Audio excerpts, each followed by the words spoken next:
This is what it's supposed to look like. This is reality. The ceiling, the walls, the floor, all have to be removed. And to protect herself from getting sick while keeping your kids healthy, Aletha wears gloves. See, look like somebody got a little food up here. 8 by 12. That's 96 square feet. It costs $3,800 to build. And it has everything Frank needs. The best thing about snow, snowballs. Pretty easy to use. It's kind of like driving a remote-controlled car. It goes forward, backward, left, and right. And with this, Joey can mow his entire lawn by himself. McGee was just getting to the top of his deer stand, then in the blink of an eye, he woke up on the ground, 18 feet below his deer stand. If a venomous snake bites you, elevate it, then call 911 or have someone drive you straight to the hospital. This is Mark's home. Just next door, officers had this place surrounded. They believed the suspect was hiding inside, trapping everyone inside. This is where crews found the family. Precise, overwhelming, effective. Those are the words the U.S. Department of Defense used to describe last night's missile strikes in Syria. And this morning on Meet the Press, much of the discussion about Syrian airstrikes. Iowa Republican Senator Joni Ernst agrees with the president's choice to strike. But she also says if the president wants to send ground troops, then he needs to consult Congress. Brianna, you like the colder temperatures? Okay, no one's gonna like my answer, but I do because the grass is green, it's kind of chilly, we get to wear your cute jackets. Oh, cute jackets. That's what it's all about. And if you're driving, pay attention to the vehicles in front of you. If they start swerving randomly, that could mean there's a pothole ahead. And over here on the stage, there will be live music, guest speakers, even students are getting up here. Some speaking out for the first time since the Marshall County High School shooting. It's kind of hard to see, but there are still several vehicles in the school parking lot. After the shooting, students were shuttled over to North Marshall Middle School where they met up with their parents. One dad tells me his daughter didn't want to go to school today. She had a weird feeling in the pit of her stomach. Now he says he wished she stayed home. I was standing there with my friends and I heard like 2 shots and I turned around and behind me I see like this big figure of a person and I just see like fire coming from a gun and I turn back around and I just run through the doors and run outside into the weight room. The rest was a blur. It all happened so fast. She and other students piled into a school bus and were taken here to meet up with their parents. Families lined up outside these doors waiting anxiously, some for hours.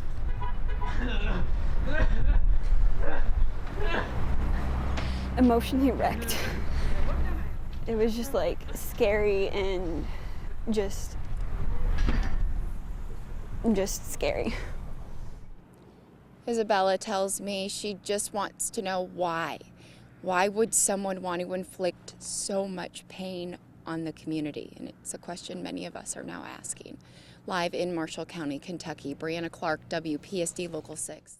Another rich, spoiled brat trying to get attention. No one can take you serious if you lie or you're just completely ignorant. If you're doing this just to get out of class, then you're a bigger dumb than those actually going to protest. From the lips of my son, what kind of retard marches to demand their rights be taken away? Why weren't you shot? Marshall County High School junior Keaton Connor has been very vocal about student safety after a deadly shooting at her school. Seeing these negative comments, it's hurtful, but it could be a lot worse.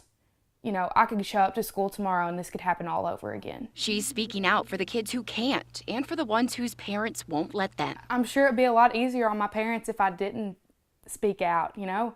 They wouldn't be getting Facebook remarks. They wouldn't have friends of their own be saying these things. Keaton says the backlash really started once her story got more attention.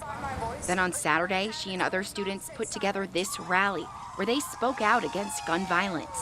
And that irritated some classmates. And they have every right to feel that way. Mitch Coy was the MC at the rally, and these students have made it a point to include him in what's going on. They're staying strong. They have moments where they're upset, where it gets to them, but they feel like what they did was right and that they would do it again. Stop the silence!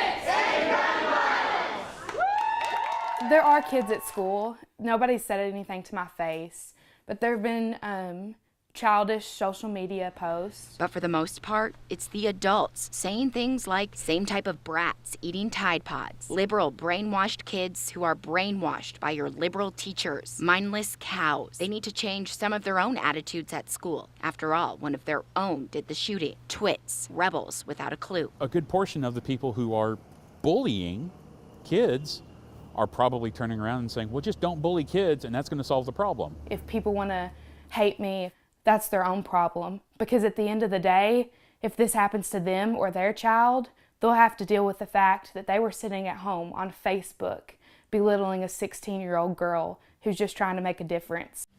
Keaton tells me she's not going to let these or any other comments silence her. Right now, she's currently pushing forward with other students, planning other ways that they can spread awareness about school safety. Live in Marshall County, Kentucky, Brianna Clark. Whoop. Come on, baby. This is what greets you in the morning. A giant chunk of ice, fun to skate on, impossible to drink. A sight no farmer wants to see. The extreme cold weather. It's harder on everything, your equipment, your cattle. David Brown is feeling the impact. He's a cattle farmer in Livingston County, Kentucky. They're like everything else. They don't eat well if they don't get water because they need that water in their system to stay hydrated. Brown gets his water from nearby reservoirs and ponds. This should be full, but lack of rain has it looking half empty. This has been a real issue. And whatever water was collected is now ice. That water's seeping up out of the ground, and they'll make a point to get it. About 6 times a day, Brown comes out here to fill up that entire tank with water. Then he dumps it out in a spot where the cows can get to it. They'll just come like flies to it. This is the first time Brown has had to do this, and it probably won't be the last. It'll get better. You know, it can't last forever. This is Taz, He's just a super quiet kid's horse. 22 years old and retired. We owned him all of his life. But there was this one year he stayed with another family. A tornado come through and blowed their barn down, and he's done that ever since. Swaying side to side. Like a nervous twitch.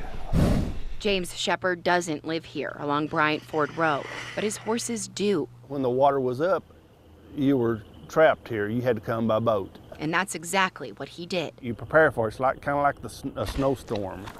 Make sure you got plenty of feed and know that you're above the 100-year floodplain. This is video of Shepard from last week, heading out to take care of the horses. Shepard says he doesn't have to boat anymore, but he does have to take the long way around. The other 2 roads that lead to the stables are still drowning in water backing up from nearby Clark's River. You know your limitations. And Shepard can't risk not being there for these horses.